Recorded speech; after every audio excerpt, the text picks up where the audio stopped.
amigas, ¿cómo están? Los saludo con muchísimo gusto desde la Ciudad de México. Mi nombre es Sergio López Dávila. Bienvenidos a los 30 minutos más entretenidos de la televisión. Así que les recomiendo no se despeguen de su pantalla. Esto es Capital Show. Comenzamos.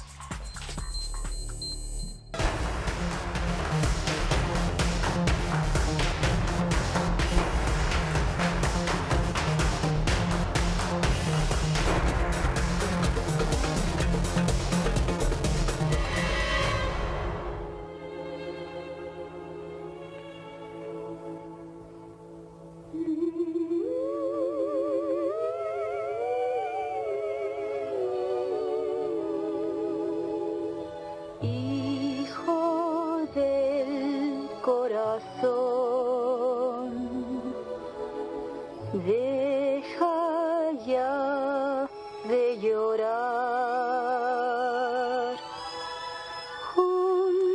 El 23 de octubre de 1941, Disney proyectaba en la gran pantalla una cinta animada que cautivaría al público por su poderosa historia. El amor incondicional de una madre elefante por su pequeño hijo, Orejas Gigantes. Dumbo es el cuarto largometraje animado de Walt Disney Pictures, basado en el libro infantil de Helen Everson. La película Dumbo fue hecha para recuperar las pérdidas financieras de la cinta fantasía, a la cual no le ha habido nada bien en la taquilla. Fue un ejercicio deliberado de simplicidad y economía del estudio Disney, que actualmente se considera como el clásico de la animación. Con 64 minutos, es una de las más cortas películas animadas de esta empresa. Sin embargo, 77 años después, la empresa del ratón Miguelito lanza un adelanto de lo que es la nueva versión de este clásico que ve la luz en marzo de 2019, pero esta vez con personajes de carne y hueso. La película, con actores reales, es protagonizada por Danny DeVito, Colin Farrell, Alan Arkin, Eva Green y Michael Keaton. La nueva recreación de la película es dirigida por Tim Burton. Cuenta con Farrell como Holt Farrier, quien con ayuda de sus hijos Joy y también pues con la ayuda de su pequeña hija se dedican a cuidar a un elefante recién nacido cuyas orejas gigantes son el hazmerreír de un circo que no pasa por su mejor momento. Aquí les dejamos este primer tráiler de Dumbo con animaciones, bueno, más bien en donde ya no son animaciones y en donde los personajes son prácticamente de carne y hueso. Vamos a disfrutarlo.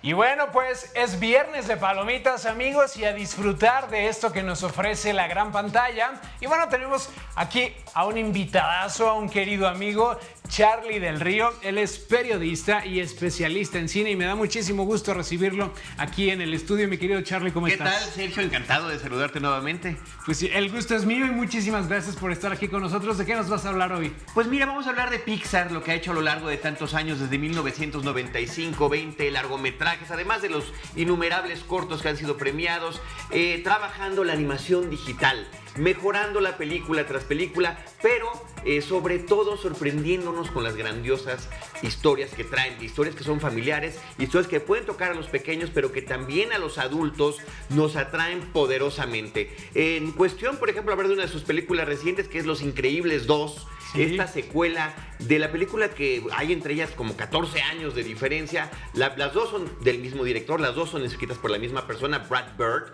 este cineasta especializado en animación. Él hizo Gigante de Hierro años antes en animación tradicional, sí. Después ya con Pixar hace Ratatouille, hace Los Increíbles, y en Los Increíbles la original, lo interesante no nada más era la cuestión de la familia disfuncional, sino que nos presentaba este equipo de superhéroes, hacía alusión a los héroes clásicos de la época de oro, inventando los propios, ¿no?, para su propia historia, pero también había la crisis de la mediana edad, la crisis del matrimonio, la inseguridad de los hijos, una película que también coqueteaba con el género de la fantasía y de los espías, ¿no? Es una película que si tú la ves, sí, pareciera que está inscrita en el universo de James Bond. La secuela que llega tanto tiempo después Nos da gusto, por supuesto, recibir a los personajes, reencontrarnos con esa familia. En la historia no ha pasado nada de tiempo, que es una cosa muy interesante.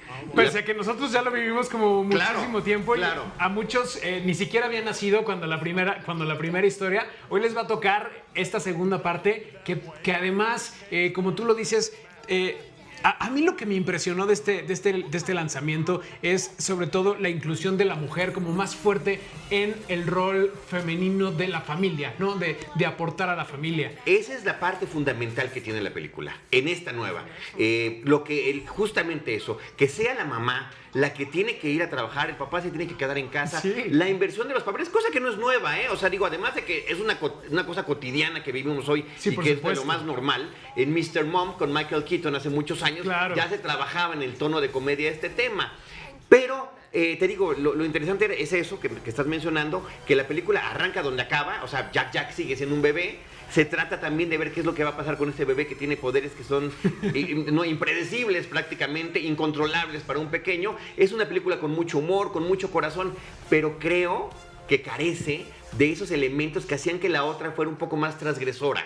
O sea, es una aventura más de ellos, qué padre, la mamá trabajando muy bien, el regreso de los superhéroes aceptados en la sociedad, que era un tema que se manejaba en la anterior, pero no tiene esas otras situaciones que te digo que eran muy interesantes. Y ahí el tema es, hablando de Pixar, ¿qué es lo que está pasando con sus secuelas? ¿Nos conviene más que hagan secuelas o no? Estamos encariñados con los personajes, los queremos ver más, pero ¿vale la pena? Claro. Viene la cuarta de Toy Story también.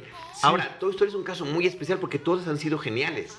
O sea, están a la altura la Hasta una de la ahorita, otra. ¿no? Hasta ahorita.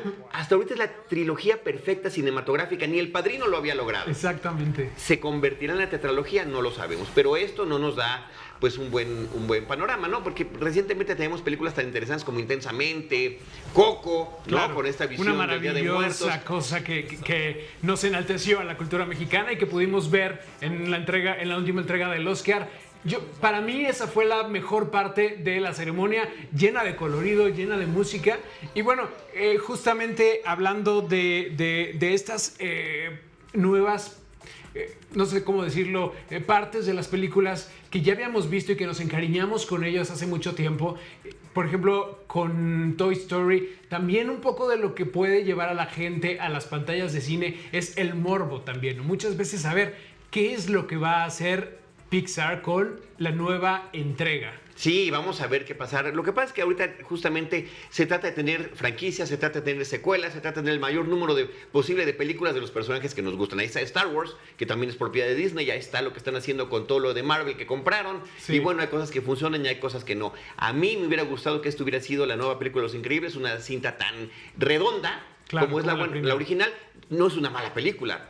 Simplemente es una aventura más muy bien hechecita. La música de Michael Giacchino es extraordinaria, nuevamente haciendo ese eco con el cine de los 60s, el cine de espías, y que lo retoman muy bien. Y que seguramente, no lo dudo, van a ir por la tercera parte, ¿no? Pues vamos, en esto todo depende de la cuestión económica, aunque Pixar en algún momento había dicho que ya no quería estar haciendo tantas secuelas. Sin embargo, pues ya llegó esta que tardan 2 o 3 años en hacer cada película, Sí. y la de Toy Story que viene, Toy Story 4 para pues en otro año. Muy bien, y también tenemos aquí en México una exposición que nos llena de orgullo y que no hay que perdérnosla, ¿no? No hay que perdérnosla. Fíjate que es muy interesante lo que se puede hacer de exposiciones en torno al universo del cine. Hace unos años, el Museo de Arte Contemporáneo de Monterrey trajo la de Stanley Kubrick. Fueron los primeros en traerla a nuestro país. 1 año y medio después llegó a la Cineteca Nacional. Pero son exposiciones, la de Kubrick y la que ahora hay de Scorsese, que llevan años recorriendo diferentes países. En el caso de Martin Scorsese, este director estadounidense, italoamericano, ¿no? Muy vinculado con el universo de sus antepasados, de sus padres, con quienes tiene una relación cinematográfica muy interesante, muy estrecha, ¿no? Muy estrecha. Es una exposición que surgió en Alemania, visitó Francia, Italia, Australia, Estados Unidos y después México. Y en México únicamente se encuentra en el Museo de Arte Contemporáneo de Monterrey, el Marco. La exposición es espléndida. Ahí manejan, habiendo visitado antes con la de Kubrick, una museografía espectacular. Martin Scorsese, desde que dijo que sí iba a hacer esta exposición y que la aprobó, dijo, bueno, presenten mis trabajos, mis cosas, que son artículos personales de sus propias colecciones, sí. pero no quiero orden cronológico. Fue una de los... Ah, qué interesante. Sí, porque además eso es parte también de cómo él se expresa en la pantalla grande, ¿no? Entonces, No quiero que sea una historia no de A a de Z, principio a fin, sí, sino un poco en desorden, un poco por temas, ¿no? Está el tema, por ejemplo, de Nueva York. Hay una sala increíble con pósters de sus películas. Por ejemplo, está también ahí un dibujo de Bad, de donde es Martin Scorsese en la foto de Se Busca, que utiliza en el video que filmó con Michael Jackson. Está Gangs of New York, Mean Streets, Taxi Driver, por supuesto, un mapa. Are you talking to me? Exacto, Are you talking to me, ¿no? Es una escena gran frase, fundamental. ¿no? Sí, que muchos incluso la han llevado otra vez a escenas de la pantalla grande y hasta en conversaciones se saca, ¿no? No, en conversaciones, hasta en monólogos. Hasta en las mañanas, antes de salir de la casa, me miro al espejo y me pregunto si me estoy hablando a mí mismo. Lo bueno es que no tienes la pistola bajo la manga. Afortunadamente no. ¿O sí? Bueno, ahí yo no me meto en detalles. ¿Cuál es tu película favorita de Scorsese? No, yo tengo muchas. Taxi Driver, la verdad que es una de las que más me impactaron. Toro Salvaje también. En la exposición están los guantes que usó Robert De Niro. Una recreación de los shorts. Y no nada más es un asunto de props. No hay un vestido que usó Kate Blanchett en El Aviador, por ejemplo. Una máquina de proyector de cine antiguo, como que usó en Hugo, esta película que filmó en 3D. Pero sobre todo estamos viendo cuál es el trabajo interno que hace Scorsese, sus anotaciones en los guiones, las fotografías detrás de cámaras, su involucramiento con actores, con guionistas, con su editora Thelma Schoonmaker. Hay un apartado sobre todo el trabajo que tiene que ver con la edición de las películas. Está por otra parte su vínculo tan grande con la música, no nada más con los compositores que ha trabajado, con la música que rescata, con los documentales que ha hecho sobre músicos como los Rolling Stones, por ejemplo. Y todo esto lo podemos encontrar. Es historia viva, tú lo ves, pero además hay un apartado también que habla sobre su cinefilia.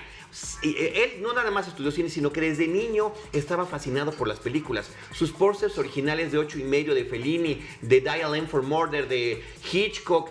Y hay ahí una de las piezas más interesantes del museo. Es un storyboard que a los 11 años de edad Martin Scorsese dibujó. Y donde él ya se proyectaba como director, haciendo una gran épica romana, donde decía además que él era el director, el productor y demás. Y donde se veían los temas que después trató, como la violencia y demás, ¿no? Otro aspecto interesantísimo es el vinculado con la fe católica de los italoamericanos, ¿no? Y hay partes en el museo donde uno se puede meter a ciertas salas a ver escenas simultáneas de varias películas y ver cómo repite. Él hizo La Última Tentación de Cristo. Claro. Pero además en otros personajes en diferentes circunstancias están en la misma posición de crucifixión. Sí. En fin, es un deleite impresionante. Charlie, pues hay que ir. Ojalá que esa exposición no solamente esté en Monterrey. Digo, afortunadamente llega a México y llega a una de las grandes ciudades que tenemos, pero también ojalá que haya una gira por todo el país. Ojalá, pero es una exposición que está viajando por países, no está por ciudades. Sí, hasta donde tenemos entendido, de México y Latinoamérica solamente en Monterrey. Bueno, pues no hay que perdernos nada. Te agradezco mucho esta participación y nos vemos la próxima semana, si te parece. Claro que sí, encantado. Pues aquí nos vemos. Gracias, Sergio. Vamos a ir a un pequeño corte, pero no se despegue la pantalla porque al regresar tenemos mucha más información, así que aquí nos vemos.